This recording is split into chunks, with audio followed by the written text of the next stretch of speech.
ചെയ്യാത്ത ഒരു സർക്കാർ, 10 കൊല്ലം ജനങ്ങളെ ദ്രോഹിച്ചൊരു സർക്കാർ എലക്ഷൻ വരുമ്പോൾ ഇങ്ങനെ ഓരോരോ ഇഷ്യൂസ് എടുത്ത് ജനങ്ങളെ ശ്രദ്ധ തിരിക്കാൻ അവർ ശ്രമിക്കുന്നു.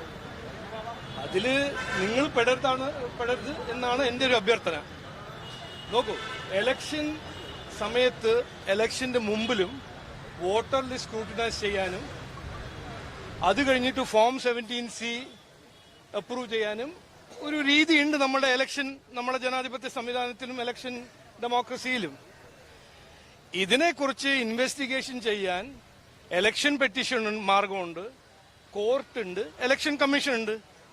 അപ്പോൾ ഇങ്ങനെ എന്തെങ്കിലും ആരെങ്കിലും കണ്ടിട്ടുണ്ടെങ്കിൽ ജനങ്ങളെ വിഡ്ഢിയാക്കാൻ ശ്രമിക്കരുത്. അവർ പോയി ഇലക്ഷൻ കമ്മീഷന് പരാതി കൊടുക്കുക, അല്ലെങ്കിൽ കോർട്ടിൽ പരാതി കൊടുക്കുക. അതല്ല ചെയ്യേണ്ടത്. ഇത് ഒരു കൃത്യമായ ഇലക്ഷന് സമയം 2 മാസം ഇനി ഇലക്ഷൻ ഉണ്ട്.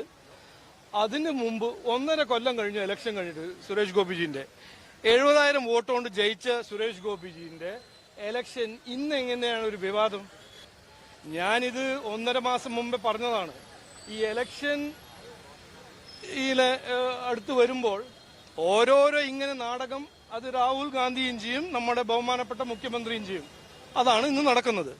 അങ്ങനെ എന്തെങ്കിലും ഒരു ജെന്യുവിൻ ഗ്രീവൻസ് ഉണ്ടെങ്കിൽ അവർ ഇതിനു വേണ്ടി കോൺസ്റ്റിറ്റ്യൂഷൻ, ഭരണഘടനയിലെ ഇൻസ്റ്റിറ്റ്യൂഷൻസ് ഉണ്ടല്ലോ, കോർട്ടുണ്ട്, ഇലക്ഷൻ കമ്മീഷൻ ഉണ്ട്, അവിടെ പോയിട്ട് പരാതി കൊടുക്കട്ടെ.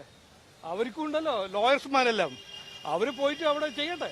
അതൊന്നും ചെയ്യില്ല.